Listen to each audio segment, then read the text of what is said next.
I'm going to entitle this video Offspring of a Narcissist, the Role of a Lifetime.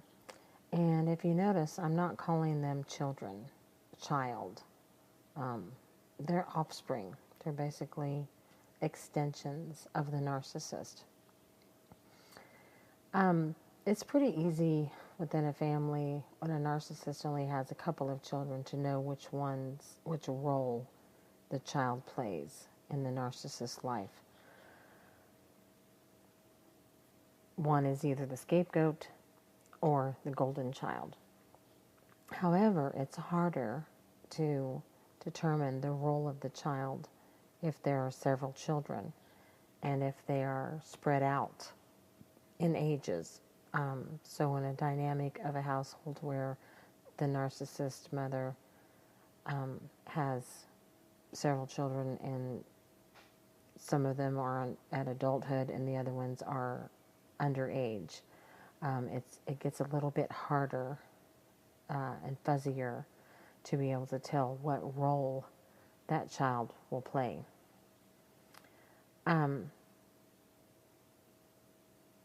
Narcissists are master projectors. No one in the world is better at looking directly at a person and seeing not who that person is, but who they wish for them to be. When a narcissistic mother looks at her child, she is capable of seeing many things. A source of narcissistic supply, an impediment to her lust for power, the inconvenience of a child's feelings and needs, a string of intolerable annoyances, unwanted limitations, and many, many other possibilities. But they never see the actual child. In a narcissist family, dysfunctional roles are normal, and narcissistic mothers are always the producers, directors, and casting agents for an entire production. So children are then assigned roles to play long before they're old enough to resist them and grow up within the confines of the limitations, knowing that nothing else exists anywhere. It's typical of parents with personality disorders to select at least one golden child. And this child can do no wrong. And at least one scapegoat, which is the child that can do nothing right. When deciding what a child will play each role, and they do this unconsciously, the narcissistic mother weighs her options on a deep, intuitive level. She'll ask herself, which child is the most sensitive? Which one reminds her of a parent that she hates, or an ex-spouse who stood up to her, or something within herself that she can't accept? She'll ask which one asks more of her, either intentionally or by way of circumstance. She'll say, wonder what child expresses unhappiness more often about the unbearable situations that she creates, and which one is more vulnerable or more outspoken. In short, she'll ask herself which child bothers her the most. And this child will be made the scapegoat. This scapegoat will ultimately be made to carry the lion's share of the family's blame, shame, anger, and rejection, so that the rest of them can move more easily around and retain all the patterns of dysfunction. The scapegoat will always and forever be the one who's not good enough. Even when the child excels at something, and especially when they do excel. When they excel, this child will endure more put-downs, sideways remarks, and behind-the-back betrayals than the rest of the family put together. This child will have to be made to endure the wear and tear of the family's dysfunction in a way that enables all the other children to continue looking good despite all of their toxicity. Because the narcissist can't accept their own faults, they spend their days trying to convince themselves that everything that they do is perfect. And that's why many narcissists latch on to religion, because it's such, religion and the Bible and everything spiritual is very confusing. I mean, that holds true. Look at all the different religions that we have. So it's easy for a narcissist to hide inside of religion in trying to convince themselves that they're perfect. Whenever her disorder causes distress within her family and her children begin to have issues that reflect this, then the narcissistic mother is forced to make a choice. She must either acknowledge that she's making mistakes that are indeed affecting her children negatively, or she must try to convince herself and others that the problem is not coming from her, but from another source. So you'll hear things like, when a child is not around that parent and they begin to excel in school and do good in school and not have behavior problems, but then every single time they're in her presence, they start acting out at school, they start picking fights with people, and, they start showing aggression, and children don't know how to express themselves. So it's very easy to know when something's up with them. Like recently, I have my grandson over, and his mommy and daddy just got a divorce. So what's happening is when you watch him play, you see aggression. And normally he's a very unassuming child. So even though, the narcissistic mother won't acknowledge that she's making any mistakes that affect their children negatively, and that goes for the father too. Any person who's normal just has to watch the children and really be aware of the children. Most of the time, like I said, they have two choices. They can either acknowledge that they're making mistakes, or they can try to blame others and convince others that it's others' fault. And most of the time they pick the last choice. In their mind, by blaming another, they absolve themselves of any wrongdoing. And they can continue to believe and strive to convince others that they are in fact perfect. But they must have someone to blame. And this enters in the scapegoat. The scapegoat is the one who assuages the narcissist's mother's and ultimately the whole family's guilt, shame, and feelings of inadequacy. The scapegoat is the shock absorber. Usually this person will be someone who is trying to get along with everybody. And the instance probably in a family of lots of children. This would be the dead center middle child.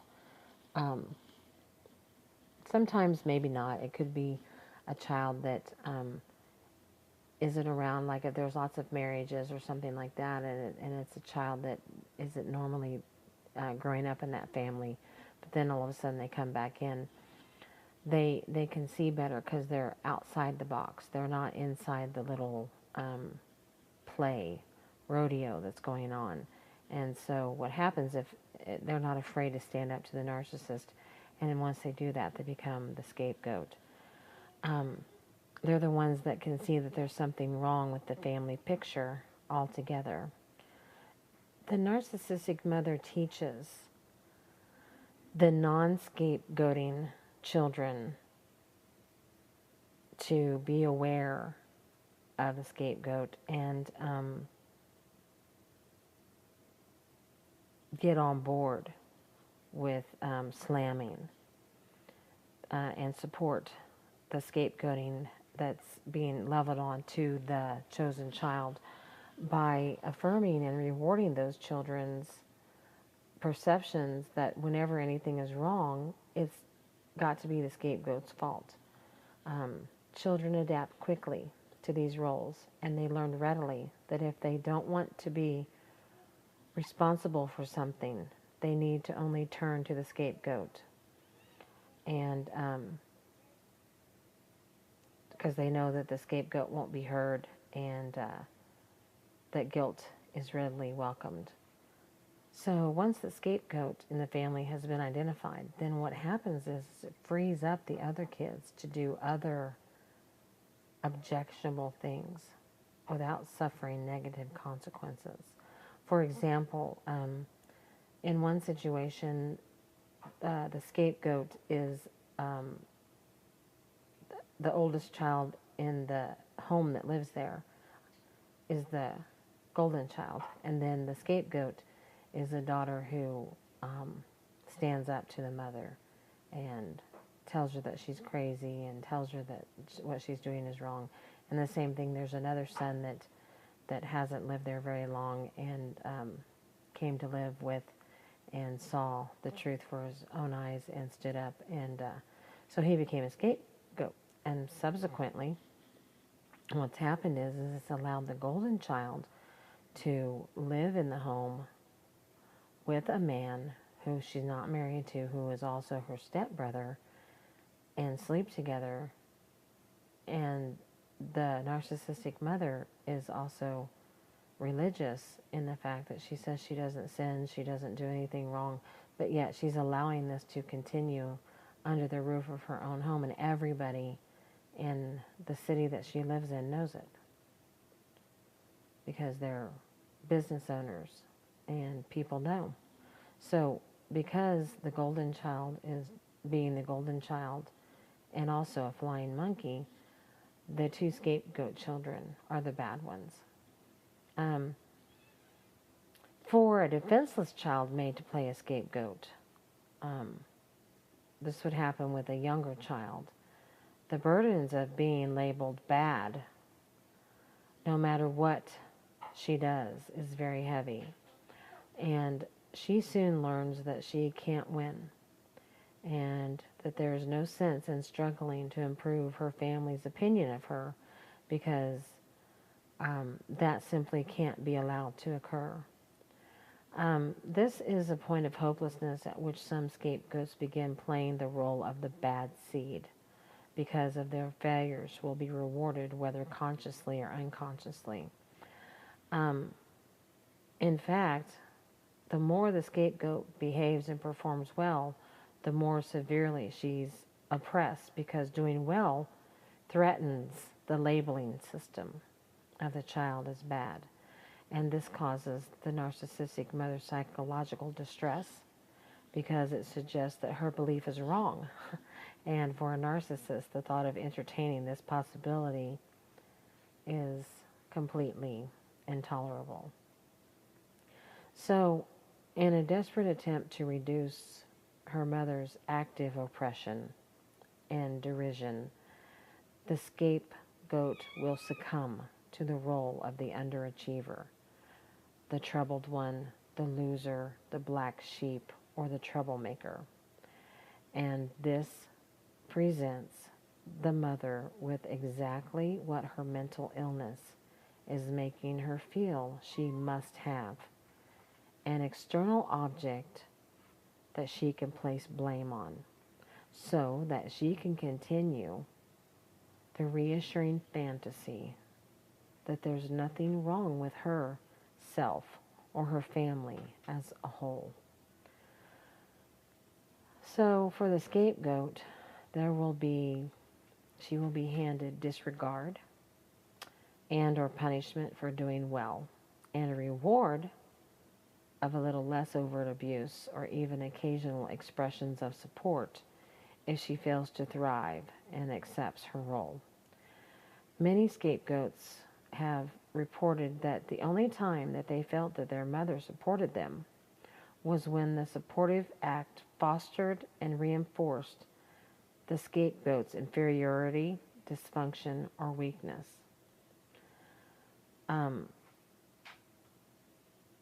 In order to alleviate all this distress that the narcissistic mother's wrath on them, you find that the scapegoat eventually gives in and agrees with the family's assessment of her as inferior and worthy of blame. So she begins to internalize the belief that she is inherently bad, worthless, and defective, and believes that everyone she contacts can clearly see this and will reject her, just like her family does. And they will bring the telltale signs of deep inferiority with them to the playground, to school, to the workplace, and into her community and relationships. And this is true. I've seen it happening with my oldest stepson. He is, whenever he's around the narcissistic mother, there must be some scapegoating going on with him, and I believe probably his younger brother is the golden child and can do no wrong because he's the baby. And so he comes home with feelings of inferiority and saying things like he just wishes that the world would end because there's no way that he can be perfect. And he's been told that only perfect can go to heaven and everything else goes to hell. So,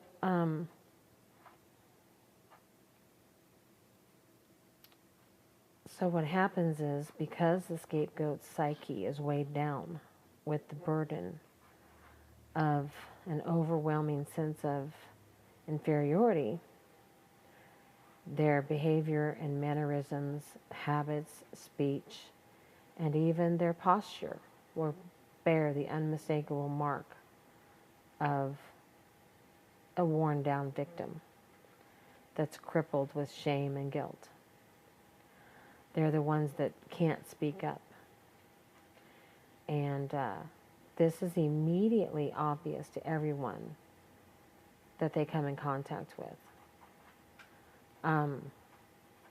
They're the perfect target for abusive behavior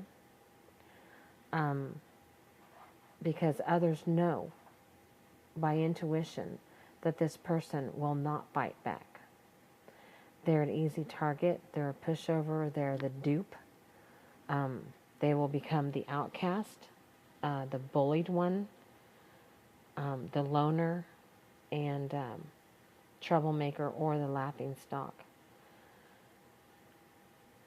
And the scapegoat gets accustomed to accepting blame for these interpersonal problems, and because they've been conditioned to believe that if they could only do better. So this poses challenges for relationships in which they take part in, because they could dissolve. Despite the fact that they are in an untenable state, they only have their family patterns to use as a template for their adult relationships, and they can tolerate partners who are emotionally irresponsible and expect them to bear too many obligations, or who give them the message that any difficulties are their fault.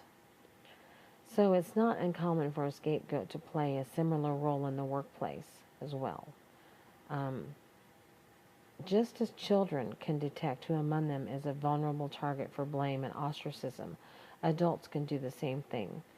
The scapegoat can find themselves underpaid and overworked, left out in the picture during office functions, blamed for departmental failures, and